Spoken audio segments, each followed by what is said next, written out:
one of my friends, one of the people that I admire, has now written a book everybody's talking about. Award-winning journalist and media icon Katie Couric has a new book out. It's called Going There. It's very close and personal look at the years that she spent in front of the camera and a lot of intimate details on what went on behind the scenes. Katie Couric, nice to have you here. Thank you, Rosanna. I know you're already out on the road promoting this book. Lots and lots of press. Yeah, it's been really interesting to just watch it unfold.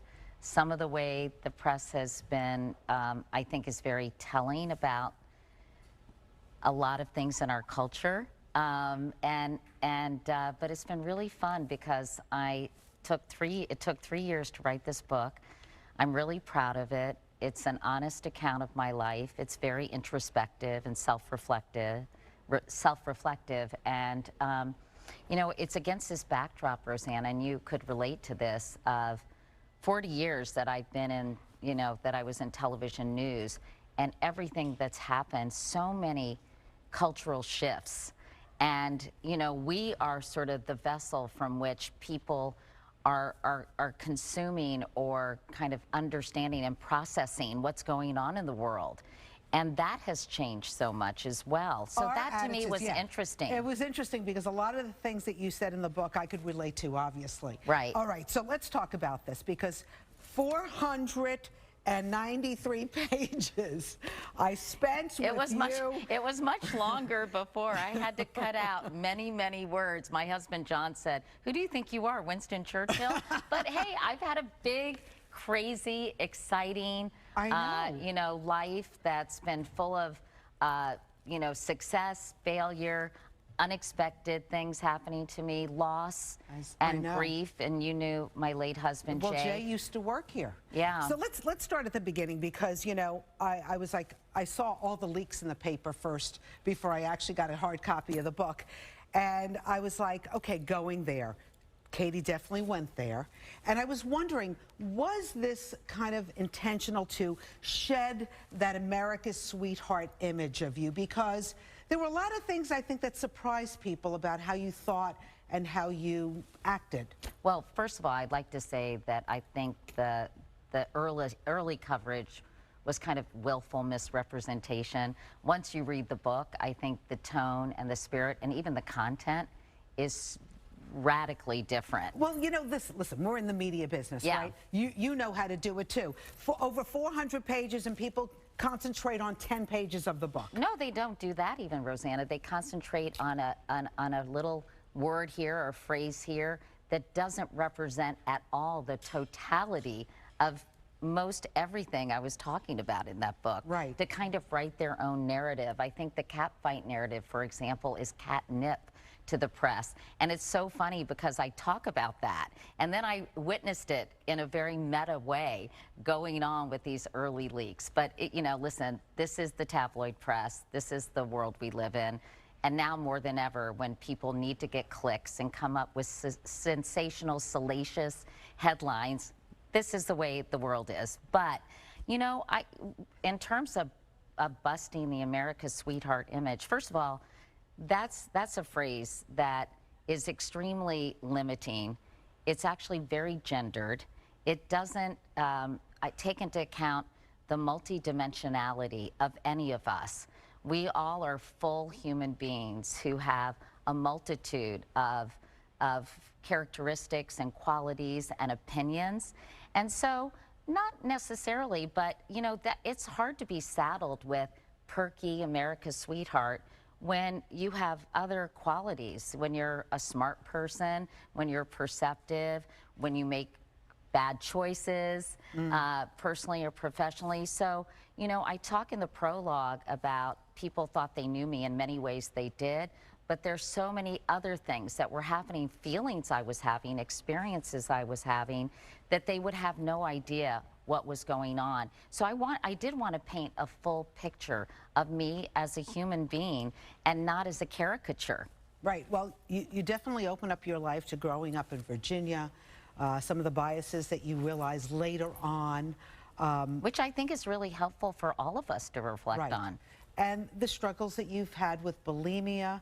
I did not know that. What is your relationship with food now? I mean, I know that you and I have always talked about dieting, but I didn't realize that Yeah. you had those struggles with bulimia. I think like many young women, and it's even worse today, I think in a lot of ways because of social media and Instagram, I think I always felt like, you know, my body didn't match the images of what would be an ideal beauty standard growing up, you know, with Twiggy and all these gazelles romping through the pages of Mademoiselle and Glamour magazine. And I think I was an overachiever and a perfectionist. So unfortunately, like a lot of young women, I think I fell victim to feeling that my body wasn't good enough and restrictive dieting.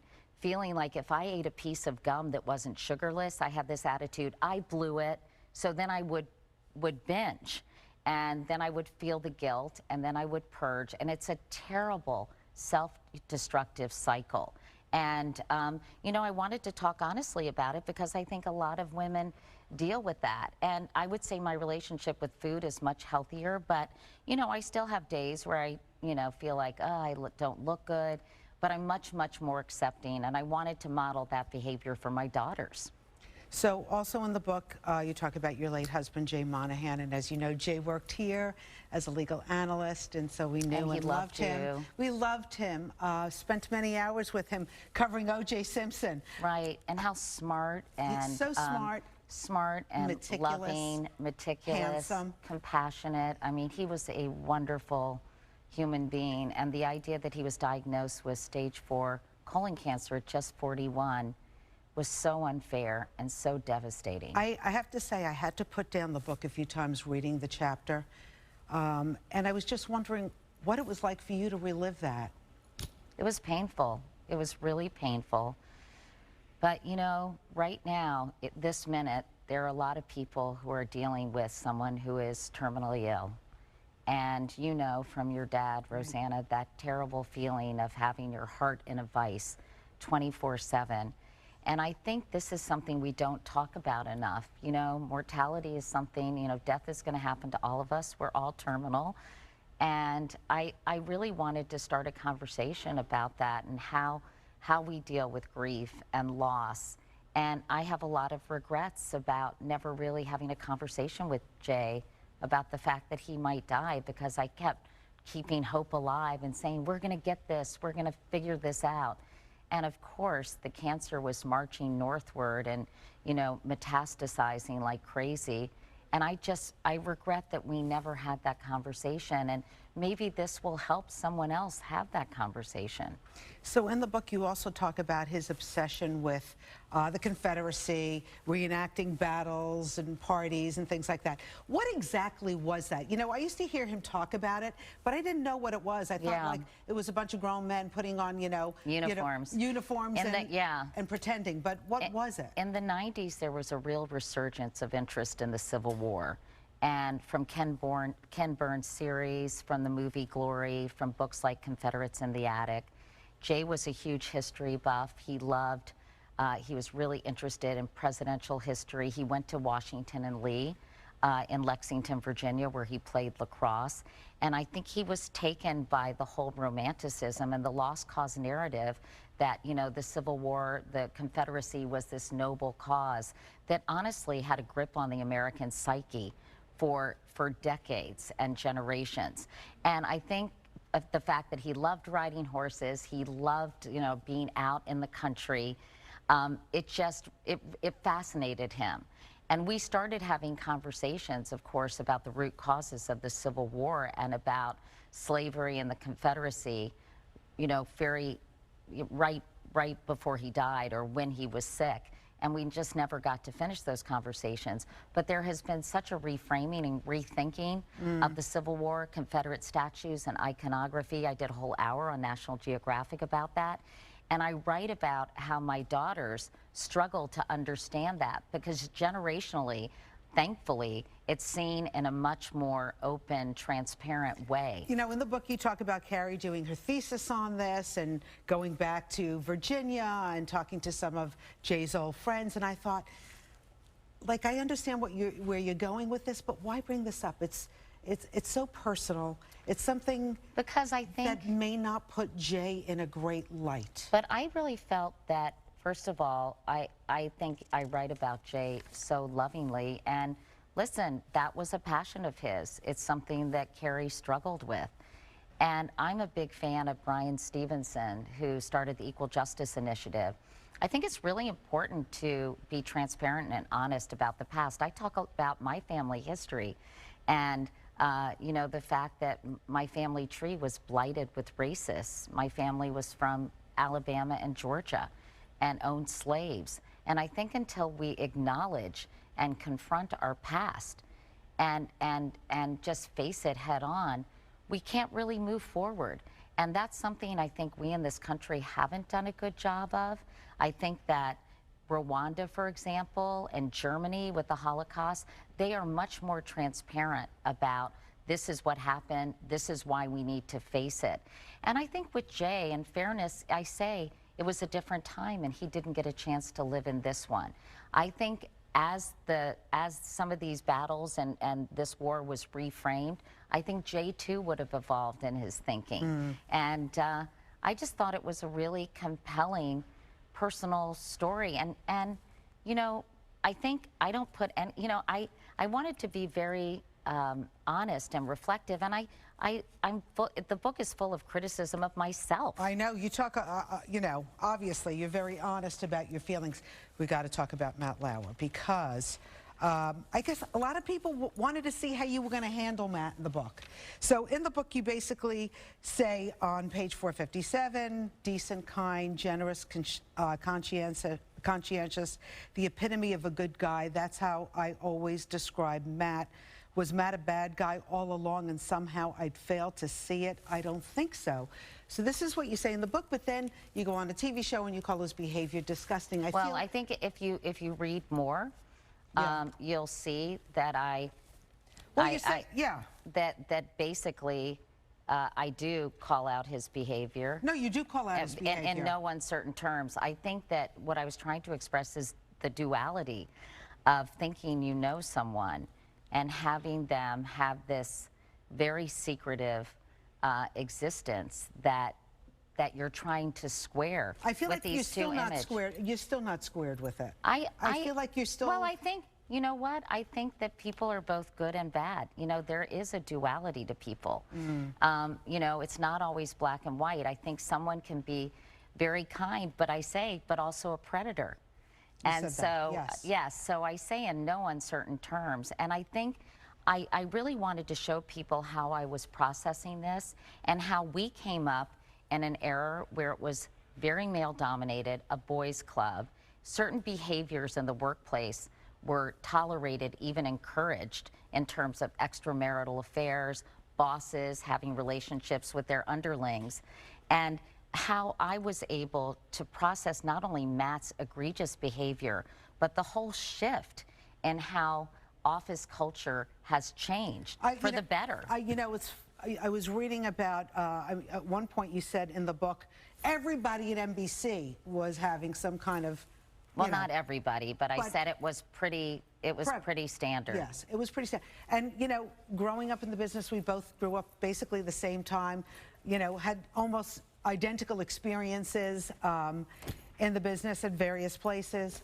Do you think that office romance should be taboo? Because let's face it, sometimes people, that's the only way that they meet somebody is in the office. I think there should be really guidelines around it. Would you tell your daughter never to have an office romance? No, I think that if they're on equal playing field and they're transparent about it, they go to their superiors, explain.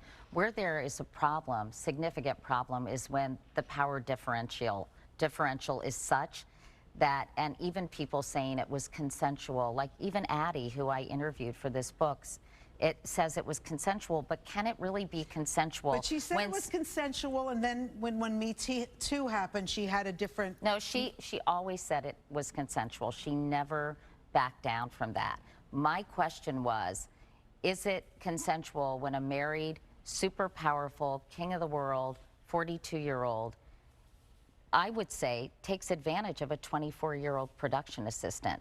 This is when I think we have to sort of reframe and rethink about power dynamics in the workplace. So to answer your question, I think fraternization should be limited. Certainly, if somebody's married, I don't know. I'm old-fashioned, Rosanna. I just don't think that's appropriate for people to have extramarital affairs in the workplace. And I think there should be very strict guidelines. I also think human resources departments should be outside the purview of companies, because too often they protect the powerful people in the organization.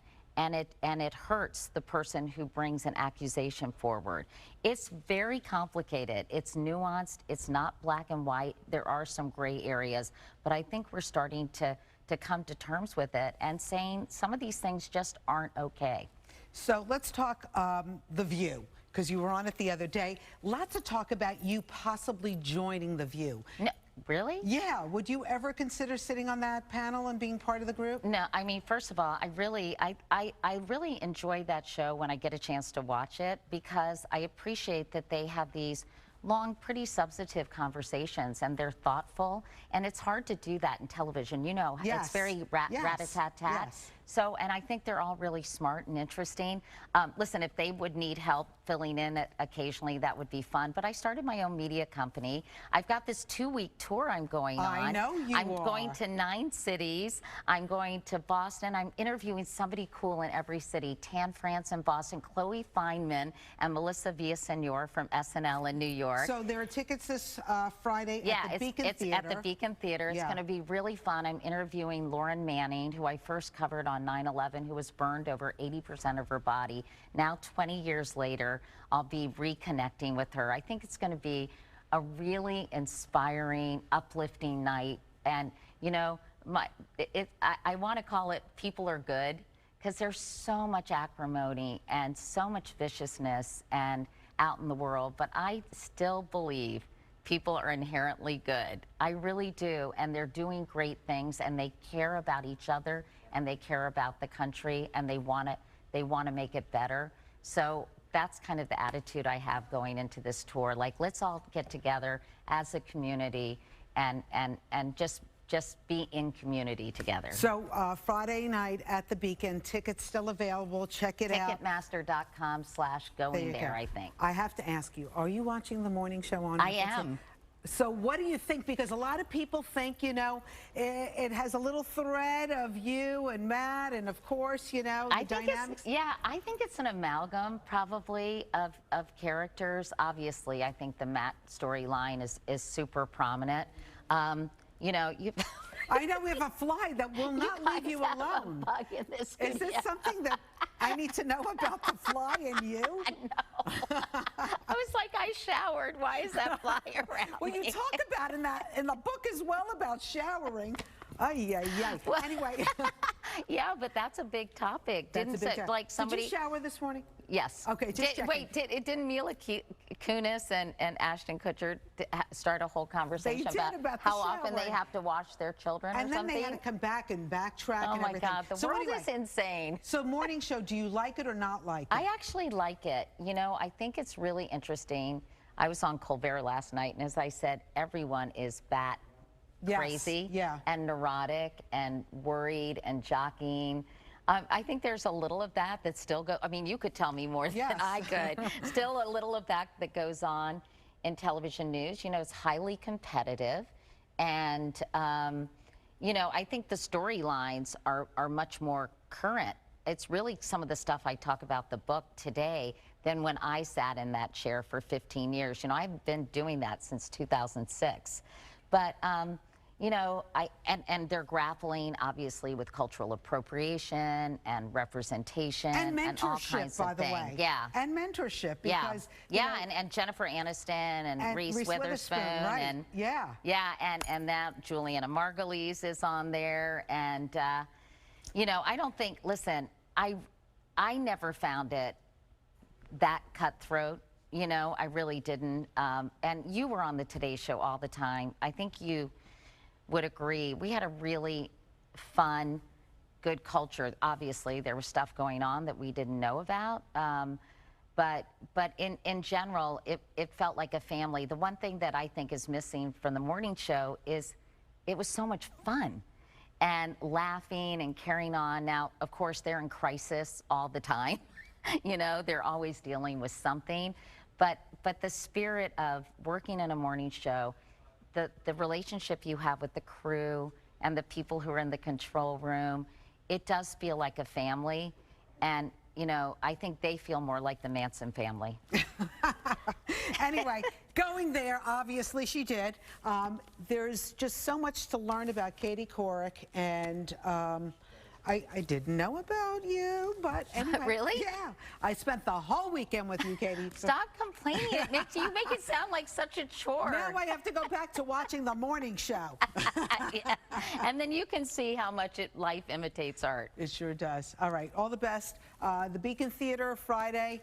Thank you, Katie. Good You're luck with the book. welcome. Thanks, Appreciate it. Rosanna.